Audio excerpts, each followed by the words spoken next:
tak pernah bisa melupakanmu, walaupun ku jauh, walaupun ku pergi untuk sementara.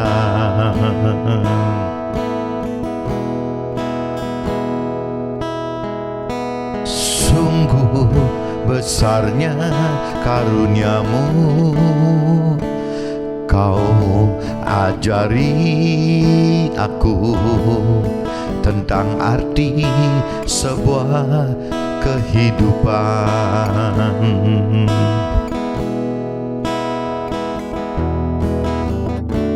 Memuja lewat laguku, aku sangat rindumu. Ampunilah aku, aku yang hina ini. Tuhan ampunilah aku, ku mohon surgamu.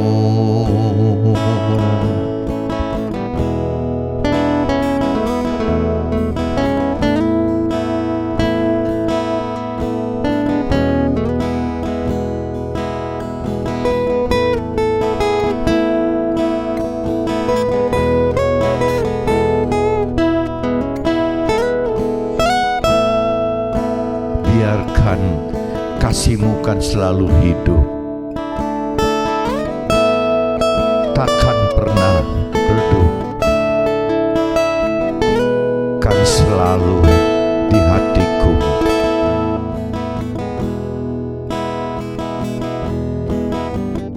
Memuja lewat laguku, aku sangat rindumu. Ampunilah aku, aku yang hina ini. Tuhan ampunilah, ku mohon surgamu. Memuja lewat laguku, aku sangat rindumu. Ampunilah aku, aku yang hina ini. Tuhan ampunilah, ku mohon surgamu.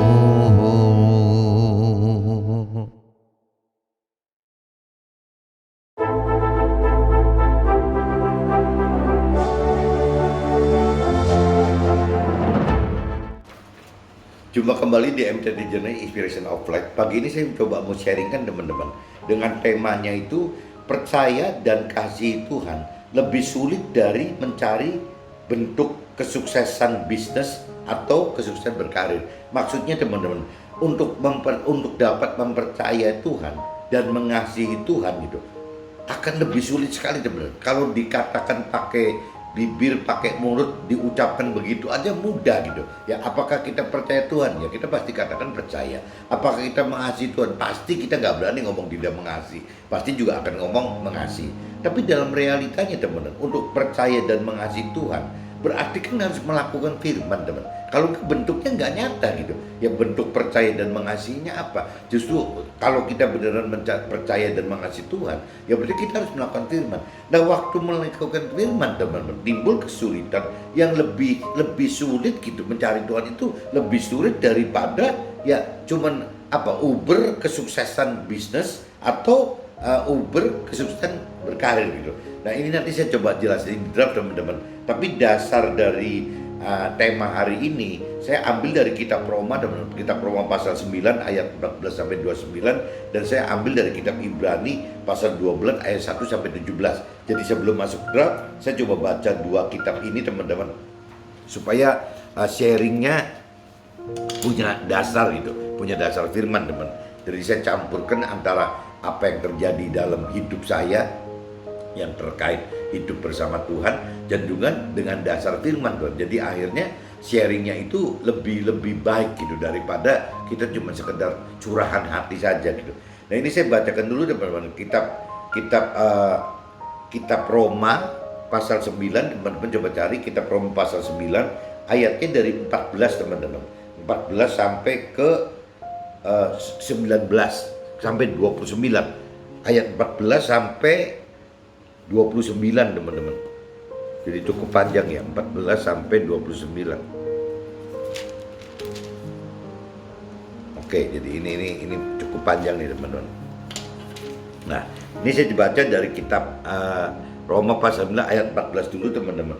Jika demikian, apakah yang hendak kita katakan? Apakah Allah tidak adil? Mustahil. Sebab ia berfirman kepada Musa, aku akan menaruh belas kasihan kepada siapa aku mau menaruh belas kasihan, dan aku akan bermurah hati kepada siapa aku mau bermurah hati. Jadi prinsip Tuhan itu seperti itu teman. Jadi tidak bisa kita nilai kenapa kok berbelas kasihan ke orang itu, kenapa bermurah hati ke orang itu. Karena prinsip Tuhan seperti itu gitu. Ya Tuhan sekarapnya, sekendak Tuhan, ya namanya juga Tuhan gitu. Gak bisa manusia atur gitu. Jadi hal itu tidak tergantung pada kehendak orang atau usaha orang, tetapi kepada kemurahan hati Allah. Sebab kitab suci berkata kepada Firaun, itulah sebabnya aku membangkitkan engkau, yaitu supaya aku memperlihatkan kuasaku di dalam engkau, dan supaya namaku dimasyhurkan di seluruh bumi. Nah ini kalau teman-teman tahu ceritanya, waktu cerita Nabi Musa dengan Firaun itu gitu teman. Ya Firaun itu memang dibuat keras kepala gitu, bebal gitu. Jadi akhirnya lewat kebebalannya si Firaun itu malah jadi apa ya? Mujizat Tuhan itu bisa dipertontonkan gitu, bisa diperlihatkan gitu. Jadi kalau nggak salah ada 10 tulah atau apa gitu yang memang Tuhan lemparkan ke Firaun itu gitu ya. Dan Firaunnya dibuat keras kepala teman. Nah akhirnya dengan kebebalan Firaun itu Tuhan melalui Nabi Musa bisa menciptakan mujizat-mujizat sehingga kita bisa baca sampai ini hari teman-teman. Dari 2000 tahun yang lalu gitu kejadiannya, tapi sampai ini hari kita masih bisa membaca gitu. Nah maksudnya gitu teman. Jadi Tuhan itu bisa gitu mengeraskan hati seseorang itu, menegarkan gitu hati seseorang itu ya karena Tuhan pengen berhendak sesuatu gitu. Nah ini yang dimaksud, itu tidak bisa diatur sama manusia teman-teman. Sebab kitab suci berkata, ini saya ulang lagi, sebab kitab suci berkata kepada Firaun, itulah sebabnya aku membangkitkan engkau, dikeraskan, ditegarkan itu, yaitu supaya Tuhan memperlihatkan kuasa Tuhan di dalam melalui si Firaun itu, dan supaya nama Tuhan dimasyhurkan di seluruh bumi. Yaitu sampai hari ini orang tahu semua gitu, sedunia orang tahu, ya baca kitab suci orang Nasrani, Alkitab ya udah tahu. Dan saya pikir di kitab Al-Quran juga jangan-jangan ada loh, sama sih ada cerita Nabi Musa juga gitu, ada cerita Fir'aun juga, harusnya sama gitu, mirip-mirip sama gitu. Kalau kita memang mencari persamaannya, kecuali kalau kita selalu pengennya membandingkan Alkitab dengan Al-Quran itu dicari dari sisi tidak samanya, ya nanti ketemu dan berarti tidak sama. Tapi kalau kita cari dari sisi samanya, ya kita akan ketemu sisi persamaan gitu. Jadi ia menaruh belas kasihan kepada siapa yang dikehendakinya, dan ia menegarkan hati siapa yang dikehendakinya. Sekarang, nah ini teman-teman simak ya ayat 18. Jadi karakter Tuhan itu seperti itu teman-teman. Jadi Tuhan menaruh belas kasihan kepada siapa yang dikehendaki Tuhan, dan Tuhan menegarkan hati siapa yang dikehendaki Tuhan gitu. Jadi mesti hati-hati teman. Sekarang kamu akan berkata kepadaku, jika demikian apalagi yang masih disalahkannya, sebab siapa yang menentang kehendaknya gitu. Siapakah kamu, hai manusia, maka kamu membantah Allah? Dapatkah yang dibentuk berkata kepada yang membentuknya gitu, mengapakah engkau membentuk aku demikian?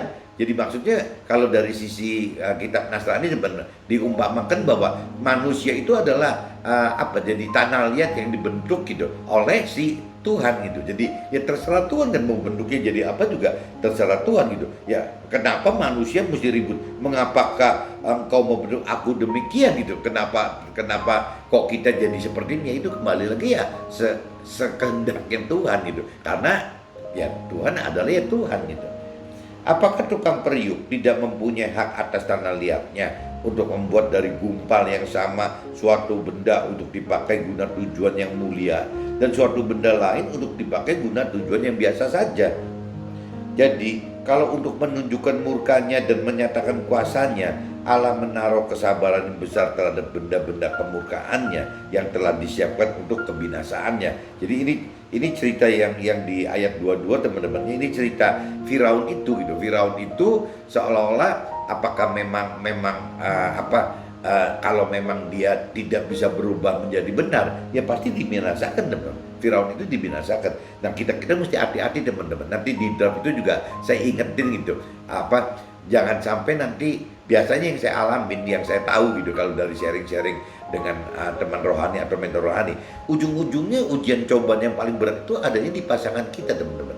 Nah tinggal problemnya pasangan kita itu dibuat seperti Firaun tadi gitu loh. Ya Firaun terhadap Nabi Musa dibikin tegar gitu si pasangan kita tuh, sehingga terus-terusan aja kitanya juga jadi mengalami penindasan gitu. Tapi takutnya pasangan kitanya yang jadi korban itu. Jadi kayak contohnya Nabi Musa dengan Firaun. Ya akhirnya kan Firaunnya jadi korban. Kenapa? Karena Firaunnya nggak mau berubah gitu. Nah kalau saya pelajarin lagi bukan dari sisi Nabi Musa dan Firaun gitu, ya bisa juga terjadi cerita antara Nabi Ayub dan istrinya teman-teman. Jadi bisa saja gitu. Ya Tuhan pakai istri Nabi Ayub itu seperti Firaun, ditegarkan gitu. Nah waktu si istrinya Ayub itu tidak menyadari itu, ya sampai bubarnya teman-teman. Jangan-jangan yang namanya Nabi Ayub itu bubaran sama istrinya, entah istrinya meninggal, entah istrinya kabur, dia nggak ngerti. Tapi yang jelas sepertinya Ayub ganti istri gitu. Itu cerita kalau si istri, pihak istri yang dibuat tegar gitu. Tapi bisa juga teman-teman, kalau ada di cerita lain yang saya pernah baca itu cerita Abigail gitu, Abigail yang salah satu istrinya Raja Daud gitu, dengan suaminya waktu itu gitu, namanya Nabal gitu. Dan Nabal ini juga sama teman, sama Tuhan dibuat berkeras hati, tegar gitu. Ya akhirnya sampai meninggalnya Nabal teman, sampai akhirnya jadi Abigail dipersunting sama Raja Daud menjadi istrinya gitu. Nah itu juga sama, jangan sampai kita yang pasangan yang laki itu jadi Nabal, jangan sampai pasangan kita yang perempuan itu menjadi si istrinya Nabi Ayub gitu. Nah itu nanti ya dua-duanya itu tidak Nabal, tidak istrinya Ayub itu jadi ngalamin seperti Nabi Musa dengan si Firaun itu teman-teman. Nah ini nanti dalam draft coba kita singgung lagi teman-teman. Justru untuk menyatakan kekayaan kemuliaannya atas benda-benda belas kasihannya yang telah dipersiapkannya untuk kemuliaan, yaitu kita telah dipanggilnya bukan hanya dari antara orang Yahudi tetapi juga dari antara bangsa-bangsa lain, seperti yang difirmankannya juga dalam kitab Nabi Hosea. Teman-teman di ayat 24 ini menyebutnya Yahudi itu karena zaman itu memang yang dianggap percaya dan mengenal Tuhan itu cuma bangsa Yahudi teman-teman. Jadi teman-teman jangan kaitkan Yahudi itu dengan Yahudi sekarang gitu, karena Yahudi itu zaman itu ya memang cuma mereka gitu, agama yang tertua yang menyembah Tuhan itu ya cuma Yahudi. Nah cuman waktu itu kan belum lahir yang namanya Nasrani, belum lahir namanya Muslim gitu. Jadi ya memang sebutan di kitab suci jadi ya tidak bisa nyebut Nasrani atau Muslim gitu, karena memang disebut itu kalau orang percaya Tuhan gitu ya disebutnya Yahudi teman-teman. Tapi kalau sekarang kan beda gitu, Yahudi ya Yahudi, ya orang Nasrani ya orang Nasrani, orang Muslim ya orang Muslim gitu. Karena udah berbeda gitu. Ini kan cerita 2000 tahun yang lalu nih teman-teman. Seperti yang difirmankannya juga dalam kitab Nabi Hosea, yang bukan umatku akan kusebut umatku, dan yang bukan kekasih gitu sebutnya. Dan di tempat di mana akan dikatakan kepada mereka, kamu ini bukanlah umatku. Di sana akan dikatakan kepada mereka, anak-anak Allah yang hidup. Dan Yesaya berseru, Israel, sekalipun jumlah anak Israel seperti pasir di laut, namun hanya sisanya akan diselamatkan. Nah ini juga mencerminkan itu teman-teman, bahwa banyak sekali orang dipanggil oleh Tuhan yang diumpamakannya bangsa Israel itu gitu ya, banyak sekali dipanggil diundang sama Tuhan, tapi dalam kenyataannya sangat sedikit yang dipilih teman-teman. Jadi kalau di sini diumpamakan sekalipun jumlah anak Israel seperti pasir di laut, mereka banyak gitu ya, namun hanya sisanya yang akan diselamatkan. Jadi cuma sedikit aja yang dipilih Tuhan gitu. Sebab apa yang telah difirmankannya akan dilakukan Tuhan di atas bumi sempurna dan segera gitu. Dan seperti yang dikatakan Yesaya sebelumnya, seandainya Tuhan semesta alam tidak meninggalkan pada kita keturunan, kita sudah menjadi seperti Sodom dan sama seperti Gomora, udah hancur semua teman. Jadi memang Tuhan persiapkan gitu bahwa ada turunan-turunannya, si tokoh-tokoh yang di kitab suci itu gitu ya, manusia zaman dulu itu ya sampai ke generasi kita teman-teman. Ini adalah turunan-turunannya gitu, tidak dihancurkan habis seperti ceritanya Sodom dan Gomora yang memang dibakar gitu ya, habis oleh belerang gitu. Ceritanya kan seperti itu. Nah ini sebelum masuk ke masuk ke draft, saya lanjut aja dulu teman-teman supaya bisa tuntas. Masuk ke Ibrani teman-teman. Coba teman-teman cari kitab Ibrani pasal 12 teman-teman. Kitab Ibrani pasal 12 ayat 1 sampai 17 teman-teman. Coba kita cari 1 sampai 17. Judulnya teman-teman, nasihat supaya bertekun dalam iman. Judulnya itu, nasihat supaya bertekun dalam iman. Karena kita mempunyai banyak saksi, bagaikan awan yang mengelilingi kita, kemarilah kita menanggalkan semua beban dan dosa yang begitu merintangi kita, dan berlomba dengan tekun dalam perlombaan yang diwajibkan bagi kita. Marilah kita melakukannya dengan mata yang tertuju kepada Yesus, kepada firman Tuhan, kalau diuniversalkan gitu, yang memimpin kita di dalam iman, dan yang membawa iman kita itu kepada kesempurnaan, yang dengan mengabaikan kehinaan, tekun memikul salib, ganti sukacita yang disediakan bagi dia yang sekarang duduk di sebelah kanan kata Allah. Nah ini kalau kita simak di ayat 2 gitu teman-teman. Jadi Tuhan itu, firman Tuhan itu menghendaki kita itu punya iman yang sempurna teman-teman. Dengan yaitu untuk mendapatkan iman yang sempurna itu ya kita harus mengalami kehinaan, harus menderita, memikul salib dalam arti menderita ya, ganti sukacita duniawi. Jadi kita tidak dapatkan sukacita duniawi teman. Di dunia itu kalau kita ingin melakukan firman Tuhan, bisa-bisa mendapatkan duka cita gitu, bukan sukacita duniawi. Nah ini yang sering disalah persepsikan sama manusia teman. Untuk orang-orang yang belum mengerti firman Tuhan lebih dalam gitu. Jadi akhirnya dianggapnya kalau Tuhan itu pasti ujungnya sukacita. Padahal enggak teman-teman. Berbeda sekali gitu. Justru sukacita di dalam dunia ini ya bagi orang duniawi gitu. Bagi mungkin orang yang berkeyakinan dalam arti kata percaya Tuhan dan mengaku mengenal Tuhan, tapi ya cuma dari fantasi aja, dari pikiran perasaan kehendaknya sendiri aja, dari jiwa sendiri, bukan dari jiwa Tuhan gitu teman-teman.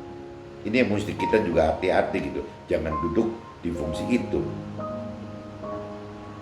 Nah ini ingatlah selalu akan Dia yang tekun menanggung bantahan yang sehebat itu terhadap dirinya dari pihak orang-orang berdosa, supaya jangan kamu menjadi lemah dan putus asa. Dalam pergumulan kamu melawan dosa, kamu belum sampai mencucurkan darah, dan sudah lupakah kamu akan nasihat yang berbicara kepada kamu seperti kepada anak-anak. Hei anak-anakku, janganlah anggap enteng didikan Tuhan, dan janganlah putus asa apabila engkau diperingatkannya. Jadi diingatkan seperti itu. Tapi ini kalau kembali ke pasal ayat 4 teman-teman. Di sini ditekankan kan dalam pergumulan kita melawan dosa, kita belum sampai mencucurkan darah. Jadi kalau kita lihat penderita kita saat ini teman-teman. Ya, penderitaan itu bukan di tubuh gitu ya. Tapi kalau zaman dulu teman-teman, itu penderitaan itu, melakukan firman itu mengalami penderitaan sampai ke tubuh loh. Bisa dibunuh, keluarganya bisa dibunuh gitu. Sampai konsekuensinya darah gitu. Kalau sekarang kan bukan teman-teman, cuma daging kita saja. Yang dibunuh itu daging kita gitu. Bukan istilahnya tubuh kita dibunuh, tapi daging kita. Daging kita ya gampangnya ya nafsu-nafsu duniawi itu teman-teman. Nafsu-nafsu duniawi kita itu yang dibunuh gitu, bukan tubuh kita yang dibunuh. Tapi kalau cerita pengikut Tuhan yang zaman dulu gitu ya, apabila memang benar-benar percaya dan mengasihi Tuhan, itu konsekuensinya berat sekali teman-teman. Jadi yang melakukan firman itu bisa sampai dibunuh gitu ya, atau ya mungkin ya bisa keturunannya juga gitu, bisa keturunannya jadi korban gitu. Nah ini yang disebut di ayat 4 itu gitu teman-teman. Jadi di kitab Ibrani pasal 12 ayat 4 itu, dalam pergumulan kita sekarang gitu yang melawan dosa kita, belum sampai mencucurkan darah, maksudnya gitu teman. Jadi kita paling yang kena daging kita berarti lah hal-hal nafsu duniawi itu gitu. Tapi kalau zaman dulu bukan cuman dagingnya saja, bukan soal nafsu duniawi saja, tapi secara fisik gitu, secara tubuh itu bisa dibunuh. Jadi zaman sekarang harusnya lebih ringan teman, meskipun dalam prakteknya ya berat juga sih yang kita rasakan gitu. Karena Tuhan mengajar orang yang dikasihinya, dan Dia menyesal orang yang diakui sebagai anak. Jika kamu harus menanggung ganjaran, Allah memperlakukan kamu seperti anak. Dimana kan terdapat anak yang tidak diajar oleh ayahnya gitu. Tetapi jikalau kamu bebas dari ganjaran harus diderita setiap orang, maka kamu bukanlah anak, tetapi anak-anak gampang. Jadi kalau tidak mengalami penderitaan gitu, ya berarti disebutnya anak-anak gampang gitu. Selanjutnya dari ayat kita yang sebenarnya, kita beroleh ganjaran dan mereka kita hormati. Kalau demikian, bukankah kita harus lebih taat kepada Tuhan Allah segala roh supaya kita boleh hidup gitu. Sebab mereka mendidik kita dalam waktu yang pendek sesuai dengan apa yang mereka anggap baik. Ini cerita orang tua teman-teman. Tetapi Tuhan Allah mengajar kita untuk kebaikan kita supaya kita beroleh bagian dalam kekudusannya. Jadi kalau cerita orang tua kita ya, Tuhan atau firman Tuhan katakan mereka mendidik kita dalam waktu yang pendek sesuai dengan apa yang mereka anggap baik gitu. Tetapi Tuhan Allah mengajar kita untuk kebaikan kita supaya kita beroleh bagian dalam kekudusannya. Memang tiap-tiap ganjaran pada waktunya ia diberikan tidak mendatangkan sukacita, tetapi duka cita. Tetapi kemudian ia menghasilkan buah kebenaran yang memberikan damai kepada mereka yang dilatih olehnya. Nah ini kalau kita simak ayat 11 juga teman-teman, kan dinyatakan itu lagi loh. Jadi memang tiap-tiap ganjaran pada waktu ia diberikan tidak mendatangkan sukacita gitu. Nah sedangkan parameter orang duniawi atau orang punya keyakinan, kalau ikut Tuhan itu pengennya ya sukacita gitu. Padahal di sini kan bukan sukacita, tetapi duka cita. Tetapi kemudian ia menghasilkan buah kebenaran yang memberikan damai kepada mereka yang dilatih olehnya.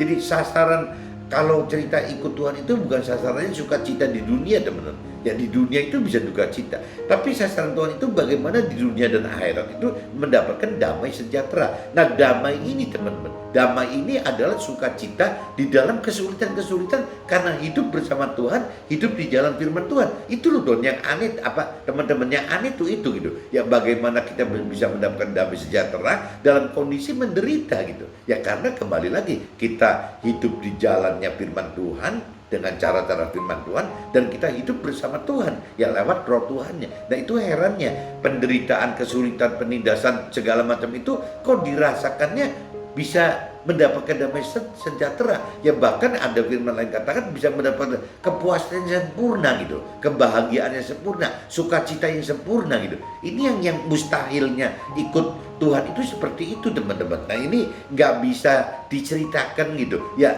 teman-teman harus melakukan firman sehingga mengalami gitu, mengalami apa yang dimaksud dengan ayat 11 ini teman, kitab Ibrani pasal 12 ayat 11 ini. Ya teman-teman harus bisa mengalami sendiri gitu. Sebab itu kuatkan tangan yang lemah dan lutut yang goyah, dan luruskanlah jalan bagi kakimu, sehingga yang pincang jangan terplecok tetapi menjadi sembuh. Berusahalah hidup damai dengan semua orang dan kejarlah kekudusan, sebab tanpa kekudusan tidak seorang pun akan melihat Tuhan gitu. Jagalah supaya jangan ada seorang pun menjauhkan diri dari kasih karunia Allah, agar jangan tumbuh akar yang pahit yang menimbulkan kerusuhan dan mencemarkan banyak orang. Janganlah ada orang yang menjadi cabul atau yang mempunyai nafsu yang rendah seperti Esau gitu, yang menjual hak kesulungannya untuk sepiring makanan. Nah, cerita Esau kan begitu teman-teman, cerita soal makanan kacang merah itu gitu. Tapi kalau kita sekarang, zaman sekarang, kita ibaratkan pengusaha atau orang karir, ya ini dibalikin lagi teman-teman ya.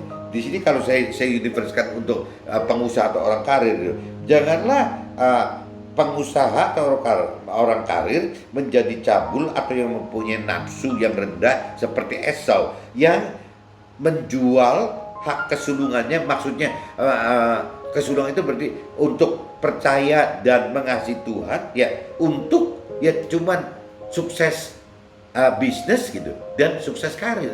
Jangan sampai kesuksesan karir, suksesan bisnis atau usaha itu menjadi nafsu yang rendah gitu teman-teman. Nafsu yang rendah untuk tidak mendapatkan percaya dan kasih yang dari Tuhan tadi gitu. Nah ini maksudnya gitu. Jadi compare-nya itu kalau si Esau itu waktu itu mengabaikan percaya Tuhan dan mengasihi Tuhan itu dengan hanya ditukar semangkok kacang merah gitu. Nah kalau kita teman-teman pengusaha atau orang karir juga jangan sampai kita menukar Tuhan, percaya dan mengasihi Tuhan itu hanya dengan ya ukurannya ya kesuksesan duniawi, dalam arti kata pengusaha itu dan orang karir itu yang mencari hanya pembanding itu ya kesuksesan duniawi. Ya nanti kalau sampai dapat kesuksesan duniawi, ya kita kehilangan yang namanya percaya kepada Tuhan, mengasihi. Nanti akhirnya seperti di ayat 17 nih teman. Sebab kita tahu bahwa kemudian ketika ia hendak menerima berkat itu, ia ditolak sebab ia tidak beroleh kesempatan untuk memperbaiki kesalahannya, sekalipun ia mencarinya dengan mencucurkan air mata. Nah ini maksudnya gitu teman. Jadi Esau ini meskipun dengan mencucurkan air mata mengaku salah, tapi nggak bisa teman. Nah kita juga maksud firman ingatkan begitu. Jangan sampai kita udah kebacut hanya menargetkan diri mencari kesuksesan duniawi, baik untuk pengusaha, orang bisnis atau orang karir ini. Nah waktu nanti satu saat kita menyesal gitu bahwa oh ini salah langkah nih, kok kita jadi bukan mencari Tuhan gitu, bukan mencari firman Tuhan dulu, kok malah mencari sukses dunia. Nah waktu kita menyesal itu maksudnya tidak mudah teman-teman untuk bisa kembali memperbaiki kesalahan kita gitu. Karena ya mungkin karakter kita udah robah sekali, mungkin umur kita juga sudah tua sehingga akhirnya keburu meninggal. Ini resiko sekali teman-teman. Jadi ini kembali lagi saya sudah bacakan kitab Roma pasal 9 ayat 14 sampai 29 dan kitab Ibrani pasal 12 ayat 1 sampai 17 udah selesai teman-teman. Nah sekarang coba saya masuk ke draft, siapa tahu nanti penjelasannya bisa lebih jelas gitu teman. Tuhan dapat membuat pasangan hidup kita tegar hati agar Tuhan dapat perlihatkan kuasa Tuhan di dalam pasangan hidup kita supaya nama Tuhan dimasyhurkan di seluruh bumi gitu. Ini seperti cerita di kitab Roma pasal 9 ayat 18. Jadi ia menaruh belas kasihan kepada siapa yang dikehendakinya dan ia menegarkan hati siapa yang dikehendakinya. Pasangan kita dibuat tegar seperti Firaun terhadap Nabi Musa gitu. Jadi bisa teman. Jadi kalau saya suami berarti pasangan saya si istri ini bisa dibuat setegar Firaun loh. Bisa seperti itu gitu. Sebaliknya kalau kita misalnya yang mengalami ini adalah yang pihak istrinya gitu, ya bisa mendapatkan suaminya gitu setegar Firaun juga gitu. Nah ini tadi saya udah jelaskan gitu. Kalau saya umpamakan, kalau Firaun itu kan cerita antara Firaun dengan Nabi Musa teman-teman. Jadi bagaimana caranya Tuhan memperingatkan Nabi Musa itu dan supaya Nabi Musa itu bisa menjadi saksi untuk banyak orang gitu. Kalau nggak salah kan nanti akhirnya kan sampai yang nyebrang padang gurun yang ikut Musa itu 2 juta orang gitu teman-teman. Jadi nggak main-main gitu. Nah 2 juta orang itu bisa percaya Nabi Musa ya karena balik lagi karena Nabi Musa bisa bersaksi gitu apa yang terjadi hidup bersama Tuhan di dalam perintah peraturan Tuhan gitu. Jadi itu yang diceritakan disaksikan akhirnya sampai menganutnya 2 juta orang teman ikut Musa menyeberangi laut merah gitu, pengen menyeberangi laut merah gitu. Jadi intinya gitu teman. Jadi bagaimana caranya kebesaran Tuhan itu gitu ya Tuhan ciptakan lewat mujizat-mujizat gitu waktu itu ya dengan cara bagaimana bisa melahirkan mujizat itu? Ya dengan Tuhan membuat Firaun itu seperti apa? Kalau buat masak itu talenannya, buat nyincang daging, nyincang sayur gitu. Jadi Firaun itu menjadi talenannya gitu. Ya, talenan supaya mujizat Tuhan bisa terjadi sehingga bisa disaksikan oleh orang banyak dan bisa dialami oleh Nabi Musa, teman. Nah, waktu Nabi Musa itu mengalami itu, Nabi Musa bisa bersaksi terus-menerus gitu. Sampai 2 juta orang akhirnya ikut Nabi Musa gitu. Nah, ini kalau cerita Firaun dengan Nabi Musa kan si Firaun yang dikeraskan hatinya, teman-teman. Tapi kalau saya simak dari cerita lain, Nabi Ayub gitu.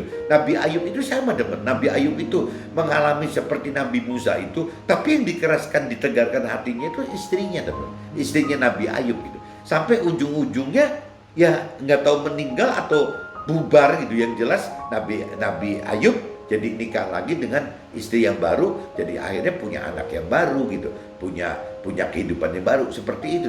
Itu kalau cerita si pihak istri yang dijadikan keras, tegar hati seperti Firaun itu. Tapi kalau cerita di firman yang lain, saya juga baca di kitab cerita Abigail sama Nabal gitu, zamannya Raja Daud gitu. Nah, waktu itu Nabal itu ada clash dengan Raja Daud. Berulang kali Abigail memberikan nasihat-nasihat yang benar gitu kepada si Nabal ini, tapi tetap nggak didengar sama Nabal gitu. Jadi akhirnya si Nabal dibuat keras hati seolah-olah oleh Tuhan, sampai akhirnya Nabalnya meninggal, benar meninggal. Nah, akhirnya malah si Abigail ini malah menikah sama si Raja Daud gitu. Jadi salah satu istrinya Raja Daud ya namanya Abigail, bekas istrinya Nabal, teman-teman. Nah, ini jangan sampai kita kondisinya kan menjadi seperti Firaun gitu, yang dijadikan talenan akhirnya malah beneran binasa gitu. Jangan sampai jadi istri Ayub gitu kan. Ya, para istri jangan jadi istri Ayub gitu. Jangan sampai jadi talenan malah ujungnya binasa. Nah, para suami juga sama, jangan jadi seperti Nabal gitu loh. Ya jadi talenan sampai akhirnya binasa. Nah, ini yang balik lagi yang kita berubah, yang kita harus belajar menjadi seperti apa ya, seperti contohnya ya Sarah gitu ya, Sarah terhadap Nabi Abraham gitu. Atau mungkin cerita kalau yang laki-laki itu berarti cerita Raja Daud kepada misalnya kepada Batseba gitu, misalnya seperti itu, teman-teman. Jadi bagaimana nanti ujung-ujungnya bisa menikmati damai sejahtera berdua. Karena kalau tadi dikatakan di firman kan, kalau kita bicaranya orang dunia targetnya sukacita gitu. Tapi kalau bicara orang rohani bukan targetnya sukacita gitu. Orang rohani itu targetnya adalah damai sejahtera. Dalam damai sejahtera itu beda dengan sukacita. Damai sejahtera itu adalah sukacita di dalam duka cita gitu, teman. Ini bedanya gitu, teman. Kalau orang duniawi kan enggak. Sukacita memang sukacita duniawi gitu. Tapi kalau cerita orang rohani itu bagaimana mendapatkan damai sejahtera, di mana damai sejahtera maknanya adalah sukacita di dalam penderitaan duka cita duniawi itu, teman-teman. Jadi sasarannya beda, teman. Jadi saya ingatkan sekali lagi, jangan sampai kalau sampai saya sebagai suami dipakai menjadi talenan gitu ya buru-buru harus sadar. Tapi sebaliknya kalau istri yang dipakai sebagai talenan ya harus sadar. Karena Firaun itu contoh yang tidak sadar akhirnya binasa gitu. Nah, ini saya ingat lagi, jadi ingat cerita Firaun, buat suami dan istri. Tapi kalau buat istri ingat ceritanya istrinya Ayub gitu. Nah, kalau buat suami suami ya ingat ceritanya Nabal, istrinya suaminya Abigail itu. Nah, ini jangan sampai kita masuk ke dalam kategori itu. Melalui ketegaran pasangan hidup kita, maka Tuhan membentuk kita sesuai rancangan dan kehendak Tuhan tanpa dapat membantah serta menolak gitu. Tuhan mempunyai hak atas semua manusia ciptaannya, dan Tuhan membentuk kita untuk dipakai guna tujuan yang mulia. Nah, ini sama, teman. Jadi seolah-olah Tuhan membentuk Nabi Musa, membentuk Ayub, membentuk Abigail itu dengan cara-cara mengalami seperti itu, teman-teman. Mengalami duka cita dalam hidupnya gitu. Nah, cuman nanti waktu di proses itu ya berarti harus ada untuk bisa mengalami terus meningkat terus masalah imannya gitu, pengenalan akan firman Tuhannya, pengertian firman. Ya, ini yang tadi dikatakan harus ada talenan, benar. Jadi Firaun itu adalah talenannya dari Nabi Musa, istrinya Nabi Ayub juga talenannya bagi Nabi Ayub, yang namanya Nabal itu ada talenannya bagi si Abigail gitu. Jadi perlu talenan teman. Jadi akhirnya untuk bisa maksimal gitu, untuk bisa memproses kematangan ini maksimal, ya satu-satunya jalannya dibikin tegar gitu ya. Si istri Ayub dibikin tegar, si Nabal dibikin tegar, si Firaun juga dibikin tegar. Untuk apa? Ya Firaun tegar jadi akhirnya Nabi Musa yang hebat gitu ya. Yang namanya istri yang Ayub dibikin tegar supaya Ayubnya jadi hebat gitu. Yang namanya si Nabal dibikin tegar supaya Abigailnya dibikin hebat. Ceritanya seperti itu teman-teman.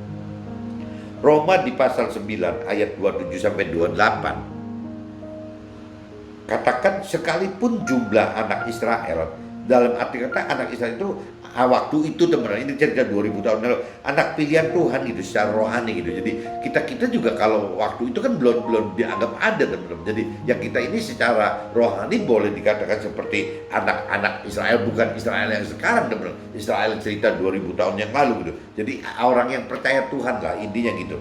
Jadi seperti pasir di laut katanya banyak gitu. Jadi diumpamakannya seperti itu di firman, orang yang anak-anaknya pilihan dari si Tuhan Allah itu banyak gitu ya. Namun hanya sisanya akan diselamatkan. Dalam prakteknya ya cuma sedikit teman-teman yang mendapatkan keselamatan gitu. Nah kalau di ayat 28-nya, sebab apa yang telah difirmankannya akan dilakukan di atas bumi sempurna dan segera. Jadi apa yang firman Tuhan katakan itu, yaitu akan terjadi di dunia ini teman, secara sempurna dan segera. Makanya teman-teman kalau tidak buru-buru dari saat ini gitu, buru-buru mengenal akan firman Tuhan, tidak buru-buru bagaimana mampu mengerti firman Tuhan dan tidak berani melakukan firman Tuhan, ini resikonya semakin besar teman. Karena yaitu sempurna dan segera itu akan segera datang, dalam arti kata kalau wujudnya, kalau kiamat besar kan mungkin semua kan kebagian hidup bubar. Tapi kalau kiamat kecil itu kan maksudnya kehidupan kita teman, meninggalnya kita gitu. Jangan sampai kita meninggal tapi kita belum sempurna dan tidak cepat-cepat melakukan itu. Jadi nggak tahu kalau kalau cerita batasan-batasan umur itu kan, kalau dari firman Tuhan katakan 70, 80 atau misalnya maksimal 120 tahun kalau di kitab perjanjian lama. Tapi kalau bicara di dunia itu kan istilah pensiun itu orang yang sudah dianggap kurang efektif itu umur 55 teman-teman. Tapi kalau bicara di barat gitu ada istilah life begin at 40. Jadi bagaimana hidup itu dimulai dari umur 40. Nah kalau buat saya pribadi teman-teman, pas umur 40 itu memang jadi hidup baru. Hidup baru itu yaitu bagaimana yang tadinya tidak hidup berdasarkan Tuhan, ya tidak mengaitkan dengan pribadi Tuhan dan tidak hidup di dalam dasar firman Tuhan. Nah, umur 40 itu saya mengalami ya life begin at 40 itu. Jadi cuma bedanya kalau di barat sih life begin at 40 itu makin dewasa urusan duniawinya mungkin gitu. Tapi kalau buat saya ini ya makin dewasa secara rohaninya bukan duniawinya teman-teman. Nah, ini bedanya gitu. Kalau duniawi mungkin lebih mengandalkan dari kejiwaannya, harus lebih matang gitu. Tapi kalau bicara dari sisi rohani, ya berarti kalau 40 tahun itu berarti bagaimana kita bicara kedewasaannya, bentuknya bukan kedewasaan duniawi, bukan jiwanya, tapi kedewasaan rohnya gitu. Nah, bedanya di situ. Jadi teman-teman buat ingat-ingat aja, kalau bisa harusnya gitu maksimal umur 40 itu ya kita sudah belajar untuk bisa ninggalkan dewasa jiwa yang menjadi dewasa roh gitu. Harusnya belajar gitu teman. Karena kalau cerita sebelum 40 kita bisa belajar bagaimana mendewasakan jiwa kita gitu, sehingga waktu 40 itu jiwanya matang. Tapi kan kita berhenti kalau jiwa saja kan cuma di dunia teman. Kalau kita mau masuk ke roh itu nggak bisa dunia dan jiwa dan tubuh gitu. Yang bisa itu kan rohnya gitu. Nanti roh ini yang akan narik jiwa dan tubuh baru gitu. Tapi kalau tidak ada rohnya nggak bisa teman, pasti tertinggal di dunia gitu. Yang cuma bicara jiwa dan tubuh aja ya hanya di dunia. Nah kalau bicara roh ini dilibatkan ya berarti kita masuk bukan cuma di dunia tapi masuk ke dalam akhirat teman-teman. Nah dalam akhirat berarti ya yang hidup di depan itu ada roh. ya jiwa baru dan tubuh baru itu ngikut teman-teman. Nah ini yang bisa dibedakan seperti itu teman-teman. Proses rohani melalui pasangan hidup kita akan menghasilkan kedalaman, pengenalan, dan juga kemampuan mengerti serta tingkat iman kita. Karena kita tentukan cara hidupkan roh Tuhan dalam keseharian hidup kita sebagai penolong dan pengajar serta penghibur ya hidup rohani kita gitu. Jadi maksudnya gitu teman-teman. Jadi proses rohani melalui pasangan hidup kita ini ya akan menghasilkan kedalaman pengenalan akan firman teman-teman. Ya kedalaman pengertian akan firman dan mampu teman-teman, mampu mengerti gitu. Dan juga keberanian meningkatkan level iman sehingga kita makin berani melakukan firman Tuhan teman-teman, makin mampu melakukan firman. Kenapa? Ya karena balik lagi ya waktu kita di posisi dalam mengenal mengerti akan firman Tuhan dan berani melakukan firman, ya otomatis teman-teman kita udah pasti mengandalkan firman Tuhan sebagai dasar hidup kita dan kita menghidupkan roh Tuhan sebagai kuasa teman-teman, kuasa untuk bisa ya menghadapi ya apa yang kita lakukan sesuai peraturan firman Tuhan itu. Tanpa roh Tuhan nggak mungkin teman. Nah kenapa roh Tuhan bisa sehebat itu? Karena roh Tuhan itu polanya pola roh Tuhan kan roh dari Tuhan itu. Polanya pasti supranatural teman. Nah waktu si roh Tuhan ini dengan pola supranatural, ya otomatis si roh Tuhan ini akan menjadi yang dikatakan sebagai penolong kita, sebagai pengajar kita, sebagai penghibur kita gitu. Ya segalanya gitu. Jadi Tuhan itu seolah-olah sudah membekali kita tidak beda dengan Nabi Isa atau Yesus gitu. Diberi satu roh Tuhan di dalam roh kita, ya akhirnya kita jadi semua jadi bagus teman-teman.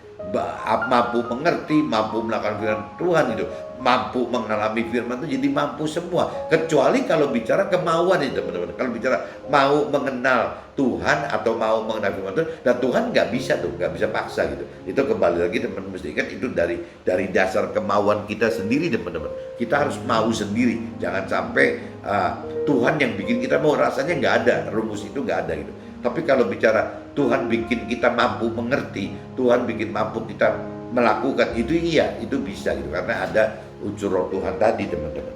Nah kita coba lihat di Ibrani pasal 12 teman-teman, ayat 2. Marilah kita melakukannya dengan mata tertuju kepada Yesus kalau di Alkitab dibunyi Yesus. Tapi kalau kita universal kepada Nabi Isa atau firman Tuhan yang memimpin kita dalam iman dan membawa iman kita itu kepada kesempurnaan yang dengan mengabaikan kehinaan,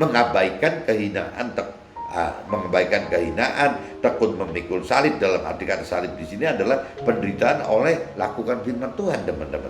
Ganti sukacita yang disediakan bagi dia berarti Nabi Isa atau firman Tuhan atau bagi Yesus yang sekarang duduk di sebelah kanan tahta Allah.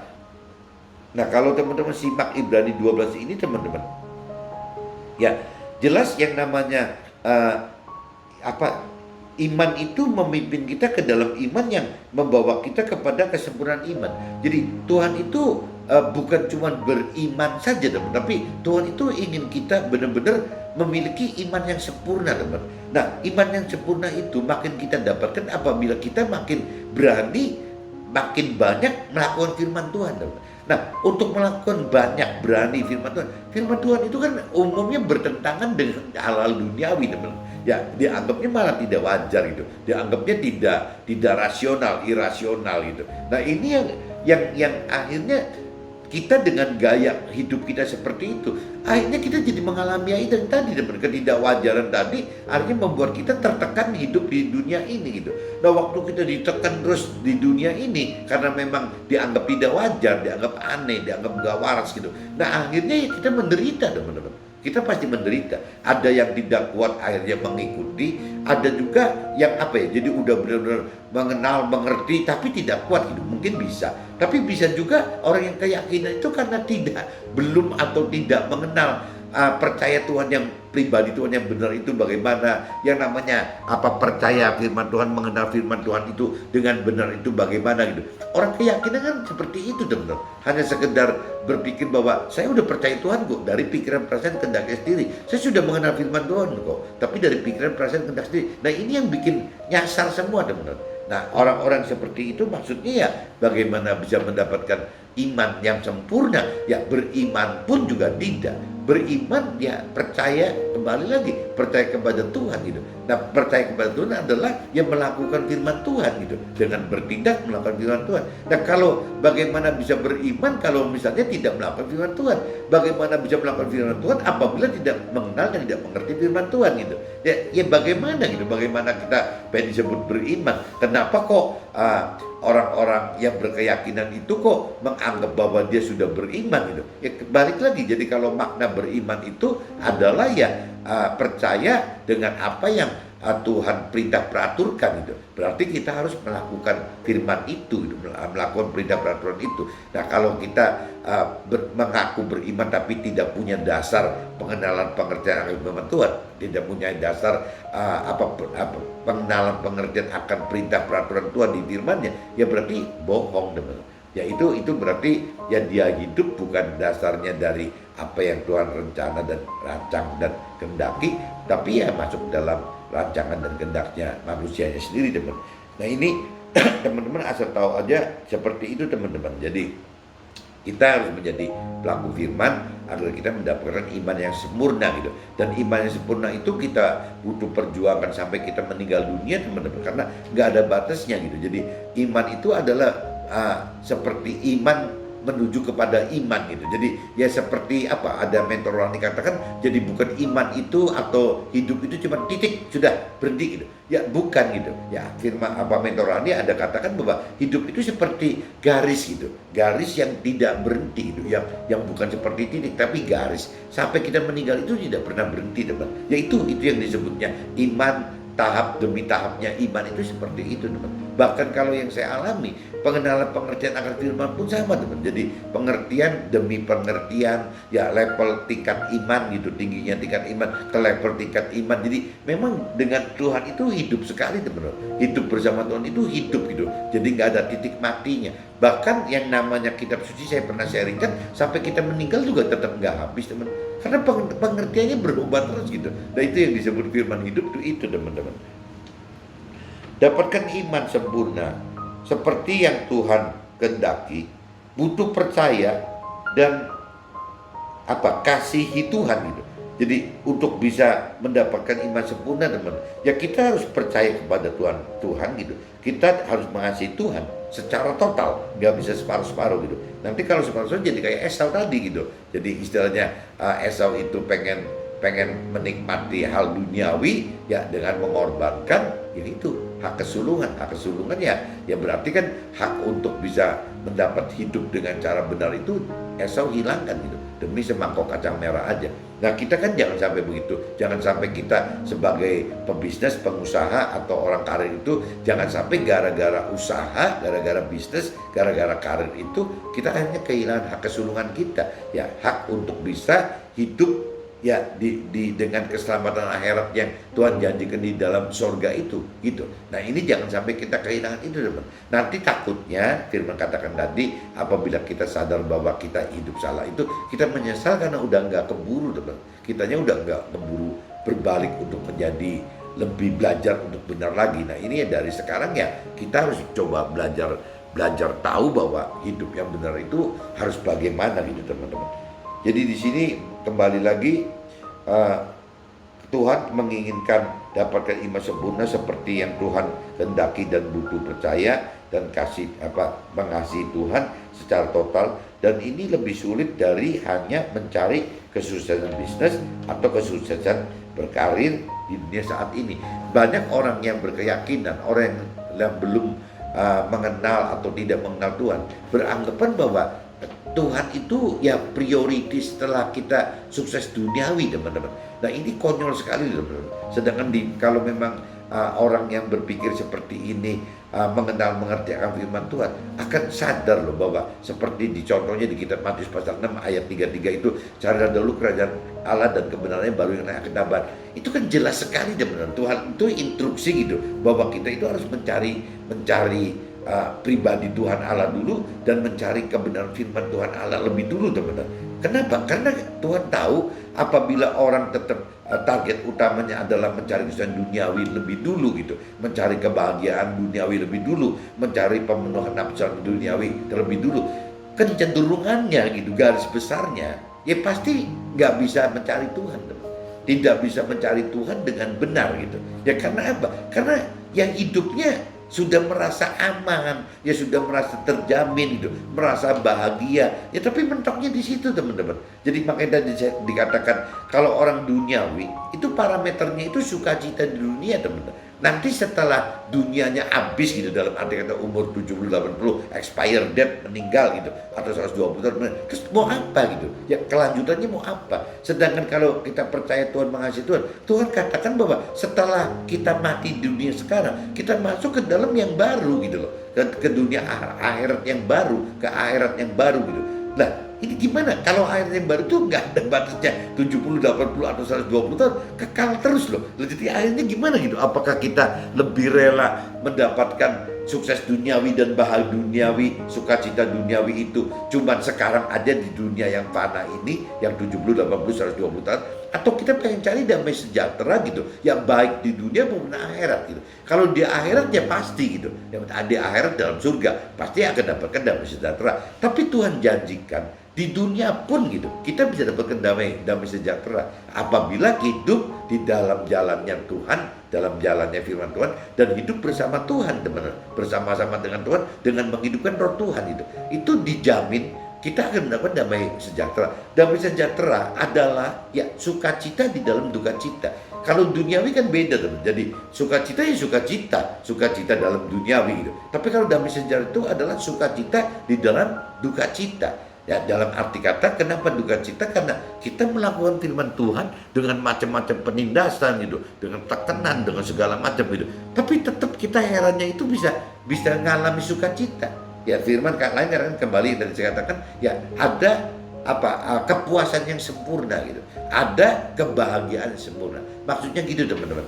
Jadi mudah-mudahan sharing pagi ini, percaya dan kasihi Tuhan lebih sulit dari mencari bentuk kesuksesan bisnis atau berkarir. Teman-teman bisa tangkap maksudnya, teman. Jadi jangan sampai berkata bahwa cari Tuhan itu gampang kok.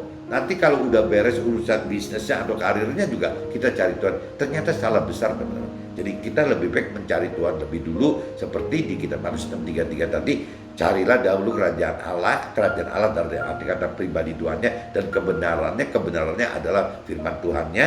Nah kita harus mencari itu dulu. Nah adapun nanti sukses duniawi gitu, sukses karir adalah tambahan dari Tuhan. Oke, teman-teman, see you, bye bye.